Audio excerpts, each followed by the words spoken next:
முதலில் தலைப்புச் செய்திகள். 100 கோடி ரூபாவில் சிக்கிய மஹிந்த சாட்சியாக மாறிய முக்கிய பிரமுகர். ராஜபக்சர்களை சிறைக்கு அனுப்ப ரகசிய திட்டம், அடுத்தடுத்து வெளியாகும் பரபரப்பு தகவல்கள். பாராளுமன்ற உறுப்பினருக்கு சிறை நீதிமன்றம் பிறப்பித்த அதிரடி உத்தரவு. அரசியலமைப்பை மீறிய அனுர பெரும் ஆபத்தில் சிக்கிய அரசாங்கம். அனுர ஆட்சியில் பாதுகாப்பு சவாலா, பாதாள உலக குழுக்களுக்கு விடுத்துள்ள எச்சரிக்கை. ஹொரணையில் கோடிக்கணக்கில் ரத்தினக்கல் கடத்தல், அதிரடி காட்டிய போலீசார். வீதியோர உணவுகளில் கஞ்சா, மக்களுக்கு விடுக்கப்பட்ட அவசர எச்சரிக்கை.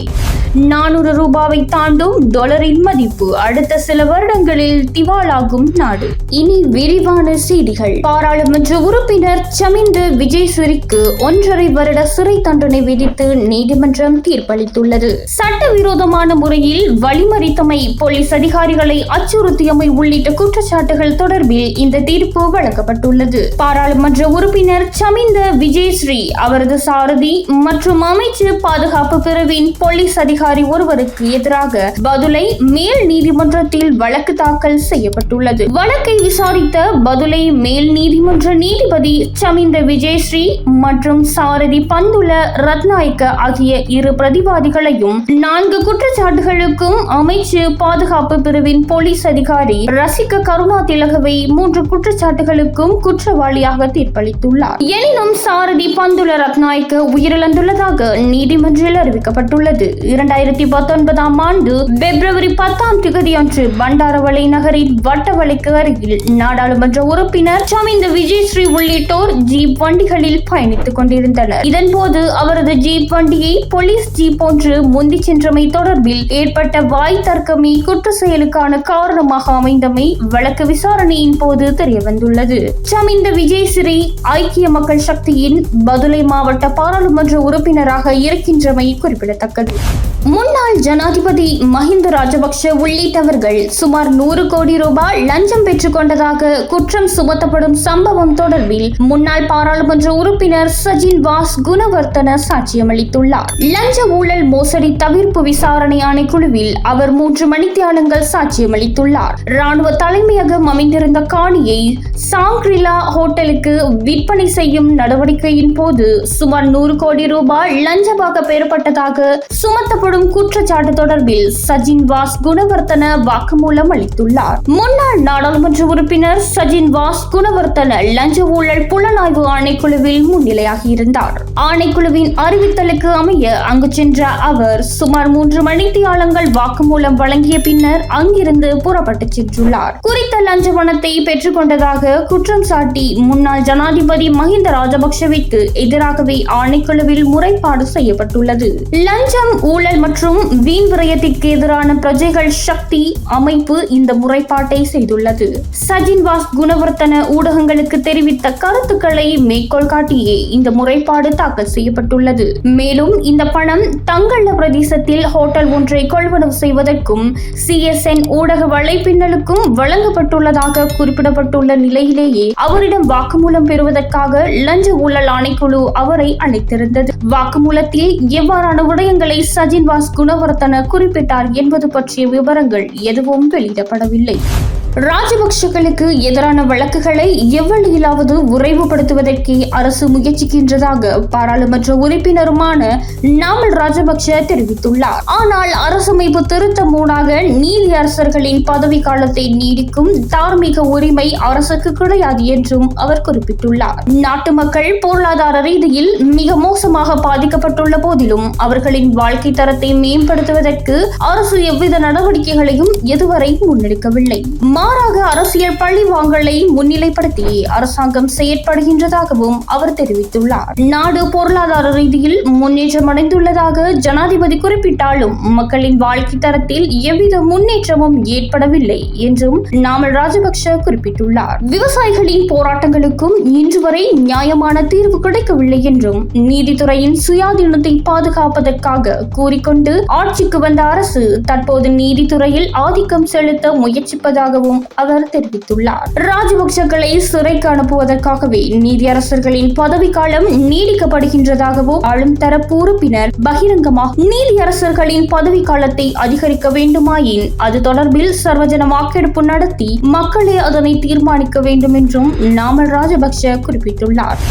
ஜனாதிபதி அரசியல் அமைப்பினை மீறியுள்ளதாக இலங்கை சட்டத்தரணிகள் சங்கத்தின் தலைவர் சட்டத்தரணி ராஜீவ் அமரசூரிய தெரிவித்துள்ளார். நீதிமன்ற அமைப்பின் திறனை அதிகரிப்பதற்கு நீதிபதிகளின் ஓய்வு பெறும் வயதை உயர்த்த வேண்டும் என்று எந்த ஒரு அறிக்கையிலோ அல்லது தரப்பிலோ முன்மொழியப்படாத நிலையிலும் உயர் நீதிமன்ற நீதிபதிகளின் ஓய்வு பெறும் வயதை நீட்டிப்பதற்கு தற்போதைய அரசு நடவடிக்கை எடுத்து வருகின்றதாகவும் தெரிவித்துள்ளார். வெற்றிடங்களை நிரப்பாமல் இந்த வயதெல்லை நீடிப்பை மேற்கொள்வது ஜனாதிபதியால் முன்னெடுக்கப்படும் நேரடி அரசியலமைப்பு மீறல் என அவர் குற்றம் சாட்டியுள்ளார். உயர் நீதிமன்றம் மற்றும் மேன்முறையீட்டு நீதிமன்றங்களில் நிலவும் 8 நீதிபதி வெற்றிடங்கள் இதுவரை நிரப்பப்படவில்லை. வழக்கமாக ஒரு நீதிபதி ஓய்வு பெறுவதற்கு 2 வாரங்களுக்கு முன்பே அடுத்த நியமனத்திற்கான பெயரை ஜனாதிபதி பரிந்துரைப்பதே மரபு என்றும் அவர் சுட்டிக்காட்டியுள்ளார். ஆனால் இந்த அரசியலமைப்பு கட்டமைப்பை ஜனாதிபதி செய்ய தவறியுள்ளதாகவும் அவர் குற்றம் சுமத்தியுள்ளார். நிலுவையில் உள்ள வெற்றிடங்களை நிரப்பாமல் வேறு வழிகளில்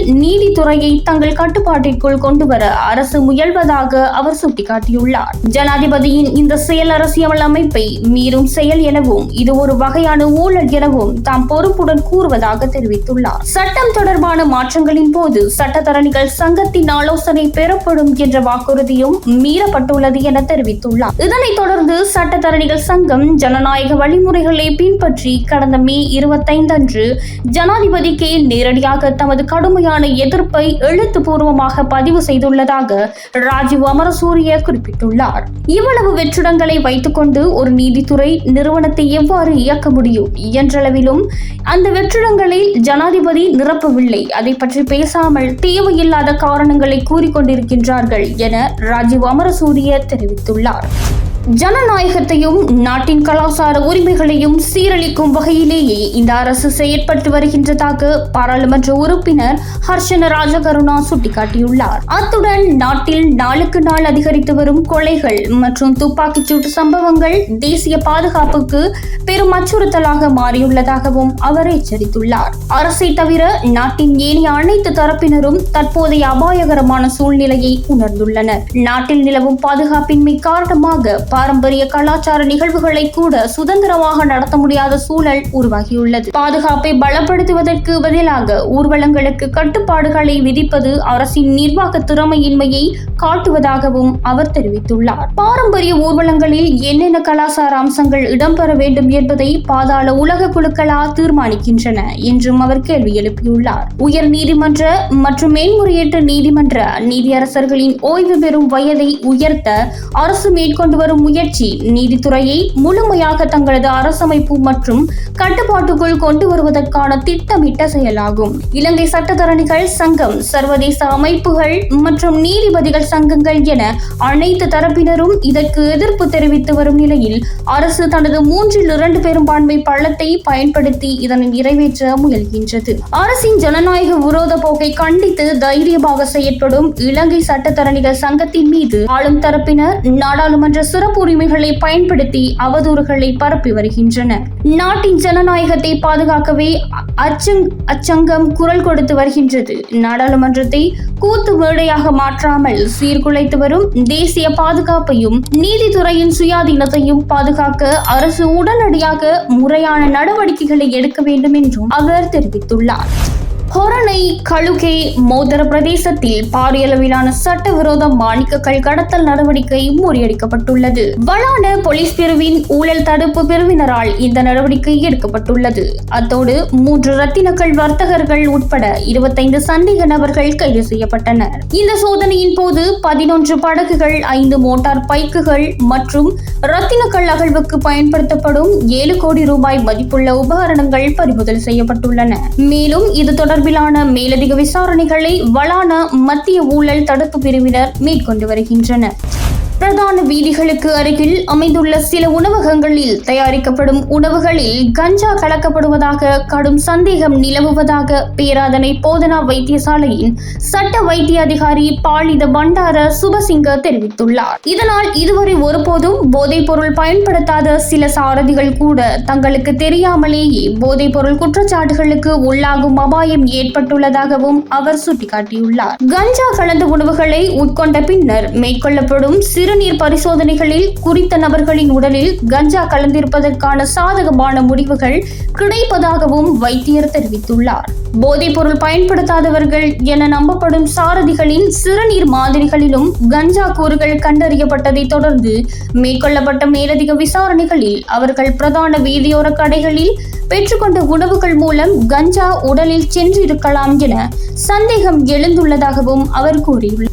அடிமையாக்கும் தன்மை கொண்ட கஞ்சாவை வாடிக்கையாளர்களை மீண்டும் மீண்டும் தமது கடைகளுக்கு வரவழைக்கும் உத்தியாக சில வர்த்தகர்கள் உணவுகளில் கலக்கின்றனரா என்பது தொடர்பிலும் சந்தேகம் நிலவுவதாக வைத்தியர் பாலித பண்டார சுபசிங்க தெரிவித்துள்ளார். இந்த நிலைமையால் உண்மையில் போதைப் பொருள் பயன்படுத்தாத சாரதிகள் மருத்துவ அறிக்கைகளின் அடிப்படையில் தேவையற்ற முறையில் குற்றவாளிகளாக கருதப்பட்டு சமூக ரீதியாக பாதிக்கப்படுவதாகவும் அவர் குறிப்பிட்டுள்ளார். எனவே பிரதான வீதிகளுக்கு அருகில் அமைந்துள்ள சாரதிகள் அதிகம் பயன்படுத்தும் உணவகங்களின் சுத்தம், உணவு தயாரிக்க பயன்படுத்தப்படும் பொருட்கள் மற்றும் உணவுகளின் தரம் தொடர்பில் பொது சுகாதார பரிசோதகர்கள் உள்ளிட்ட அதிகாரிகள் உடனடி கவனம் செலுத்த வேண்டும் என அவர் வலியுறுத்தியுள்ளார். கடந்த 6 மாத காலப்பகுதியில் கண்டி, மாத்தளை மற்றும் கம்பளை போலீஸ் பிரிவுகளில் மாத்திரம் போதைப் பொருள் பயன்படுத்தி வாகனம் செலுத்திய 315 சாரதிகள் கைது செய்யப்பட்டுள்ளதாகவும் தெரிவிக்கப்பட்டுள்ளது.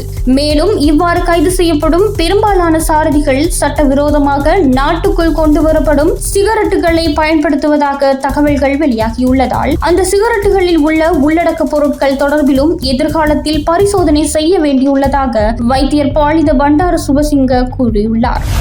இலங்கை மத்திய வங்கி டாலர்களை வங்கிக் கொண்டே இருப்பதால் டாலரின் மதிப்பு அதிகரித்து ரூபாயின் மதிப்பு சரிந்து வருவதாக முன்னாள் அமைச்சர் உதய கம்மன்பில தெரிவித்துள்ளார். சந்தையிலிருந்து எவ்வளவு பெரிய அளவில் டாலர்கள் வாங்கப்பட்டால் டாலரின் மதிப்பு நிச்சயமாக 400 ரூபாயை தாண்டும் அபாயம் உள்ளது என அவர் குறிப்பிட்டுள்ளார். 2027 ஆண்டிலிருந்து அடுத்த 4 ஆண்டுகளுக்கான கடனை திருப்பி செலுத்த நமக்கு 11.1 பில்லியன் டாலர் தேவைப்படுகின்றது. நம்மிடம் கையிருப்பில் 5 பில்லியன் டாலர் மட்டுமே உள்ளது. எனவே மீதமுள்ள தொகையை சந்தையிலிருந்து டாலர்களை வாங்குவதன் மூலம் திரட்ட வேண்டும். இந்த கடன்களை திருப்பி செலுத்த தேவையான டாலர்களை கண்டறிய மத்திய வங்கி அந்நிய செலாவணி சந்தையிலிருந்து டாலர்களை வாங்க வேண்டும் என்றும் அவர் குறிப்பிட்டுள்ளார். மத்திய வங்கி டாலர்களை வாங்கிக் கொண்டே இருப்பதால் டாலரின் மதிப்பு அதிகரித்து ரூபாயின் மதிப்பு மேலும் சரிந்து வருகின்றது. சந்தையிலிருந்து இவ்வளவு பெரிய அளவில் டாலர்கள் வாங்கப்பட்டால் டாலரின் மதிப்பு நிச்சயமாக 400 ரூபாவை தாண்டும் அபாயம் உள்ளது. அப்படி நடந்தால் ஏற்கனவே வாழ்க்கை செலவால் நெருக்கடியில் இருக்கும் மக்களின் வாழ்க்கை சுமை மேலும் அதிகரிக்கும். இப்போது வெளிநாட்டு கடன்களை அடைக்க டாலர்களே இல்லை என்றும் அவர் குறிப்பிட்டுள்ளார். சந்தையிலிருந்து டாலர்களை வாங்க சென்றால் டாலரின் மதிப்பு 400ஐ தாண்டும். பொருட்களின் விலைகள் உயரும். வாழ்க்கை செலவு அதிகரிக்கும். அரசாங்கம் பெரும் சிக்கலில் மாட்டிக்கொள்ளும். நாம் டாலர்களை வாங்கவில்லை என்றால் 2027 ஆண்டுக்குள் அல்லது 2028 முதல் 29 ஆண்டுக்குள் நாட்டினால் கடனை திருப்பி செலுத்த முடியாமல் மீண்டும் திவாலாகிவிடும் என்றும் அவர் தெரிவித்துள்ளார். 2027 ஆண்டில் நாம் 2.5 பில்லியன் டாலர்களை மட்டுமே செலுத்த நேர்ந்தால் நமது டாலர் வருவாயை அதிகரிப்பதன் மூலமும் டாலர் இறக்குமதியின் செலவை குறைப்பதன் மூலமும் இந்த சூழ்நிலையை நம்மால் கட்டுப்படுத்த முடியும் என்றும் கம்மன்பில குறிப்பிட்டுள்ளார். இன்றைய முக்கிய செய்திகள் இத்துடன் நிறைவடைகின்றன. நாங்கள் வழங்கிய தகவல்கள் உங்களுக்கு பயனுள்ளதாக இருந்தால் இந்த வீடியோவை லைக் செய்யவும், உங்கள் கருத்துக்களை கமெண்டில் பகிரவும். இதே போன்ற உடனடி உண்மை மற்றும் முக்கிய செய்திகளை தொடர்ந்து அறிய எங்கள் சேனலை சப்ஸ்கிரைப் செய்து பெல் ஐகானை அழுத்த மறக்காதீர்கள். நான் உங்கள் ராஜ்குமார் தர்ஷினி. அடுத்த முக்கிய செய்திகளுடன் மீண்டும் சந்திப்போம். நன்றி, வணக்கம்.